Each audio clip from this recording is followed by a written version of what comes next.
జై శ్రీరామ్. నమస్కారం అండి. 2025 సంవత్సరం ద్వాదశ రాశి వాళ్ళ ఫిబ్రవరి మాస ఫలితాలు, ఫిబ్రవరి నెలలో ద్వాదశ రాశి వాళ్ళకి ఎలాంటి ఫలితాలు రాబోతున్నాయో తెలుసుకుందాం. ఇక్కడ ముఖ్యంగా ఈ ఒక గోచారం ద్వారా తెలుసుకునే జన్మ రాశి ఫలితాలు ఏదైతే ఉందో అది కేవలం 30% మాత్రమే వర్తిస్తుందండి. అంటే గోచారంలో మనకి గ్రహాలు, నవగ్రహాలు కూడా ఒక రాశి నుంచి ఇంకొక రాశికి మారుతూ ఉంటారు. ఈ ఒక ఏదైతే నవగ్రహాలు ఒక రాశి నుంచి రాశి మార్పు చెందినప్పుడు మనకి జన్మరాశి నుంచి గ్రహాలు ఏ రాశికి వచ్చినప్పుడు ఈ మాసంలో లేదా ఈరోజు ఎలాంటి ఫలితాలు వస్తాయనేది మనము గోచారం ద్వారా తెలుసుకుంటున్నాం. అయితే ముఖ్యంగా మనకి స్వజాతకం, జన్మ జాతకంలో జరుగుతున్న దశాభుక్తులు చాలా ముఖ్యమైనవి అండి, చాలా ఇంపార్టెంట్ యాక్చువల్లీ.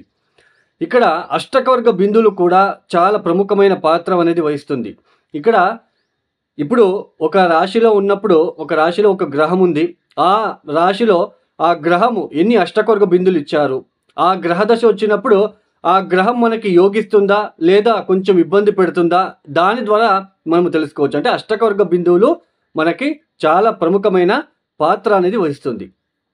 సో జన్మరాశి వేరు, మనకి లగ్నం వేరు అండి. మనం ఏ లగ్నంలో పుట్టామో ఆ లగ్నానికి యోగకారకులు ఎవరు, సో ఇలా ఆ లగ్నానికి యోగకారకులు ఎక్కడ ఉన్నారు అవన్నీ తెలుసుకొని మనకు దశాభుక్తి ఏది జరుగుతుంది అది చూసుకొని, ఒకవేళ మన జన్మజాతకంలో గ్రహ దశలు బాగాలేనప్పుడు ఇలా గోచారంలో కొన్ని ఒక గ్రహాల మార్పులు చెందినప్పుడు మనకి కొన్ని మంచి ఫలితాలు వస్తూ ఉంటాయి.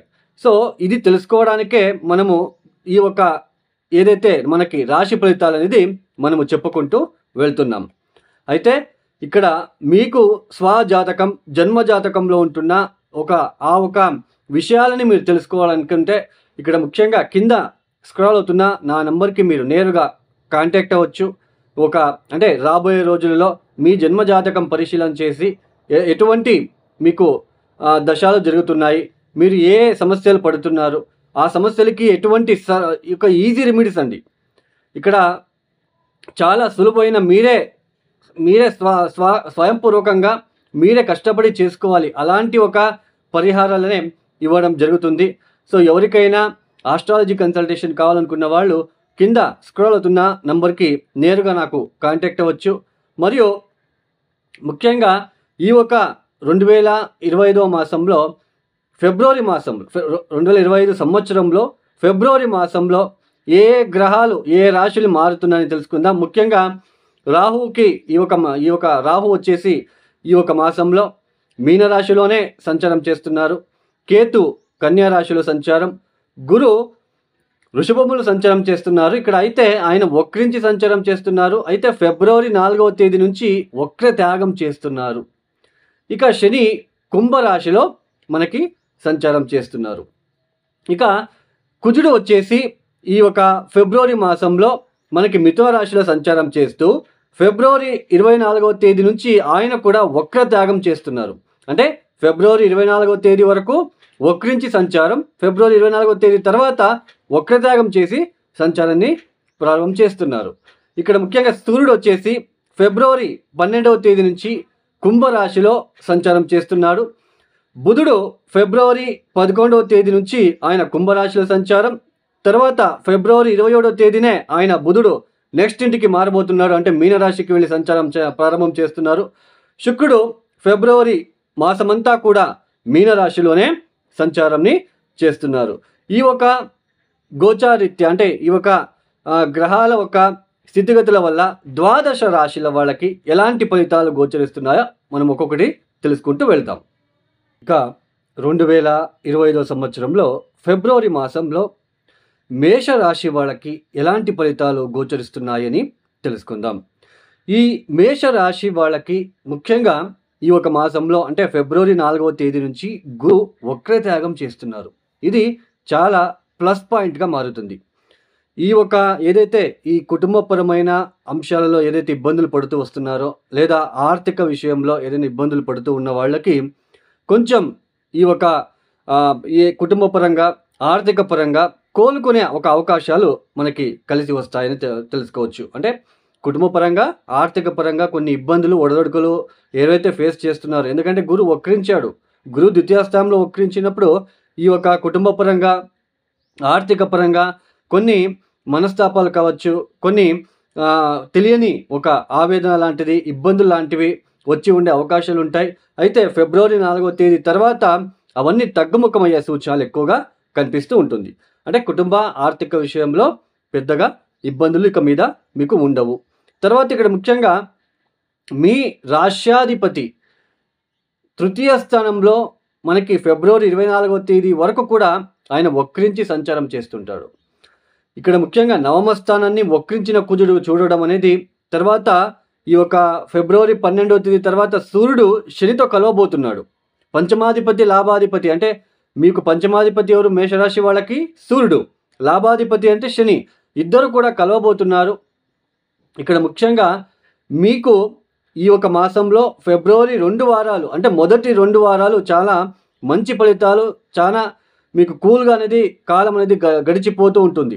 3వ వారం, 4వ వారం మాత్రము ఇక్కడ పితృవర్గీయులకి, అంటే మీ యొక్క తండ్రి తరపున బంధువులు కావచ్చు, మీ పెదనాన్న కావచ్చు, చిన్నాయన కావచ్చు, ఇట్లా వాళ్లకు కొద్దిగా ఇబ్బందులు వచ్చే సూచనలు ఎక్కువగా ఉంటాయి.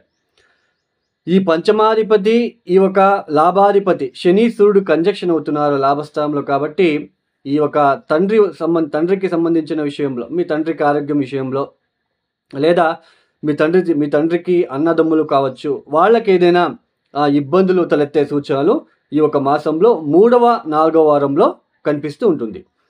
తర్వాత ఈ పంచమాధిపతి వెళ్ళి శనితో కలవడం అనేది ఇద్దరు కూడా ఇక్కడ ఏంటి అంటే పంచమ స్థానాన్ని చూస్తూ ఉంటారు. కాబట్టి సంతానానికి సంబంధించిన విషయంలో కొన్ని ఒడదుడుకులు వచ్చే సూచనలు ఉంటాయి. అంటే సంతానం మీ మాట వినకపోవడము, లేదా సంతానానికి ఆరోగ్య సమస్యలు, వాటి వలన ఎక్కువ ఖర్చులు పెరగడము. సో సంతానం విషయంలో కొంచెం ఇబ్బందులు, అంటే సో ఇలాంటివి వాళ్ళ నుంచి ఖర్చులు ఎక్కువ అవడము, లేదా వాళ్ళకి ఏదైనా ఆరోగ్యపరమైన ఇబ్బందులు వచ్చి వాళ్ళకి ఎక్కువ ఖర్చు పెట్టాల్సిన ప్రమేయం ఏర్పడము. సో ఇలాంటిది ఏదో ఒకటి సంతానం విషయంలో కొన్ని ఇబ్బందులు, ఒడదొడుకులు వచ్చే సూచనలు 3వ వారం చివరి నుంచి మీకు 4వ వారం లోపల మీకు ఇలాంటివన్నీ తలెత్తే సూచనలు ఉంటాయి. మొత్తానికి ఈ ఒక మేషరాశి వాళ్ళకి ఈ ఒక ఉద్యోగపరంగా, వ్యాపారపరంగా అభివృద్ధిదాయకంగా ఉన్నప్పటికీ ఈ తండ్రికి సంబంధించిన విషయంలో పితృవర్గీయులకి, అంటే తల్లి తండ్రులకి ఇద్దరికి కూడా కొంచెం ఆరోగ్య సమస్యలు, లేదా వాళ్ళతో మీకు ఏదైనా చిన్నపాటి మనస్పర్ధలు వచ్చే సూచనలు ఇలాంటివి ఎక్కువగా కనిపిస్తూ ఉంటుంది. తర్వాత సంతానం విషయంలో కూడా కొంచెం ఇబ్బందులు, తర్వాత ఎక్కువ ఆశ పడడం లాంటిది కూడా ఈ ఒక మాసంలో మీకు 4వ వారంలో కనిపిస్తూ ఉంటుంది. అంటే ఏదైనా పెద్దగా డబ్బు సంపాదించాలి, పెద్దగా వెళ్ళాలి అని ఒక అతి ఆశ లాంటిది వచ్చి మీకు కొద్దిగా ఇబ్బంది పెట్టే ఆస్కారం ఉంటుంది. 4వ వారంలో మైండ్ ప్రెషర్గా ఉంటుంది ఒక సమయంలో. ఫిబ్రవరి 4వ వారంలో అలాంటి సిచ్యుయేషన్, ఎందుకంటే శని మరియు సూర్యుడు డీప్ కంజక్షన్ అవ్వబోతున్నారు, ఒకే డిగ్రీలో సంచారం అనేది జరుగుతుంది. కాబట్టి సో ఇలాంటివి 4వ వారం నుంచి మీకు మార్చు మొదటి వారం వరకు కూడా ఇలాంటివి ఎక్కువగా మీకు కనిపిస్తూ ఉంటుందనే తెలుసుకోవచ్చు. తర్వాత ఇక్కడ మేషరాశి వాళ్ళకి ఈ ఒక మాసంలో కొత్తగా వ్యాపారం చేయాలనుకున్న వాళ్ళకి ప్లస్గా ఉంటుంది, బాగుంటుంది. తర్వాత ఇక్కడ ముఖ్యంగా పెట్టుబడి పెట్టే విషయంలో జాగ్రత్తగా ఉండండి, ఇన్వెస్ట్మెంట్ విషయంలో జాగ్రత్తగా ఉండండి. తర్వాత ఈ యొక్క షేర్ మార్కెట్ ద్వారా నష్టపోవడము, లేదా బెట్టింగ్ల ద్వారా నష్టపోవడం లాంటివి కూడా మనకి కనిపిస్తూ ఉంటుంది. తర్వాత వ్యయస్థానానికి శుక్రుడు కూడా వస్తున్నాడు ఈ ఒక మాసంలో. సో శుక్ర రాహువుల కలయిక అనేది ఎక్కువ ఈ ఒక డ్రింక్స్కి అలవాటు పడిపోవడం లాంటిది, ఎక్కువ స్మోకింగ్ చేయడము, అంటే మత్తులతో అంటే మత్తు ఎక్కువగా ఉండాలి అనే ఒక కోరిక లాంటివి పుడుతూ ఉంటుంది. ఎక్కువ ఆశలు, భోగ వస్తువులపైన శ్రద్ధ పెరగడము, లగ్జరీగా ఉండడము, పరస్త్రీ వ్యామోహం పెరగడము, ఇలాంటివి. ఎందుకంటే 12వ స్థానం మనకి శయన స్థానం అని అంటాము, అక్కడ భోగ స్థానం కూడా అని అంటాము, అది 12వ స్థానము మోక్ష స్థానం కూడా అంటాము. తర్వాత ఎక్స్పెన్సెస్, మనకి ఖర్చులు పెరిగే స్థానం కూడా మనకి 12వ స్థానమే. ఇలాంటి స్థానంలో శుక్రుడు రాహువు రావడం అనేది కొంచెం ఇలాంటి ఆలోచనలు, తర్వాత లగ్జరీ ఐటమ్స్కి ఖర్చులు ఎక్కువ పెరిగిపోవడం లాంటివి కూడా మనము ఈ యొక్క మాసంలో చివరిలో అవి చూస్తూ వెళ్తాం మనము. సో మొత్తానికి ఫిబ్రవరి మాసంలో మొదటి 2 వారాలు అయితే చాలా అద్భుతంగా ఉంటుంది. 3వ వారం చివరి నుంచి కూడా ఇక్కడ మేషరాశి వాళ్ళకి కొంచెం సంతానపరమైన ఒడిదుడుకులు, ఇబ్బందులు, కొన్ని అనుకోని సంతానం విషయంలో కొన్ని ఇబ్బందులు తలెత్తే సూచనలు మనకిక్కడ కనిపిస్తూ ఉంటాయని తెలుసుకోవచ్చు. మొత్తానికి మేషరాశి వాళ్ళకి ఉద్యోగ, వ్యాపారం, ఆర్థిక విషయంలో అయితే ఈ యొక్క మాసంలో అభివృద్ధిదాయకంగా ఉంటుందనే తెలుసుకోవచ్చు. ఈ మేషరాశి వాళ్ళు తప్పనిసరిగా ప్రతిరోజు సూర్య నమస్కారం చేయండి, ఆదిత్య హృదయ స్తోత్ర పారాయణం చేసుకోండి. వీలైతే దత్తాత్రేయ ఆరాధన, దత్తాత్రేయ సిద్ధమంగళ స్తోత్రం చదువుకోవడానికి మీరు ప్రయత్నాలు చేసుకున్నట్లయితే, మరియు అమ్మవారికి శుక్రవారం పూట రాహుకాలంలో మీ పేరున అర్చన లాంటివి చేసుకోవడానికి ప్రయత్నాలు చేసుకోండి. ఈ యొక్క వీడియో మీకు నచ్చితే లైక్ చేయండి, షేర్ చేయండి, సబ్స్క్రైబ్ చేసుకోండి. సర్వే జనో సుఖినో భవంతు. ధన్యవాదములు.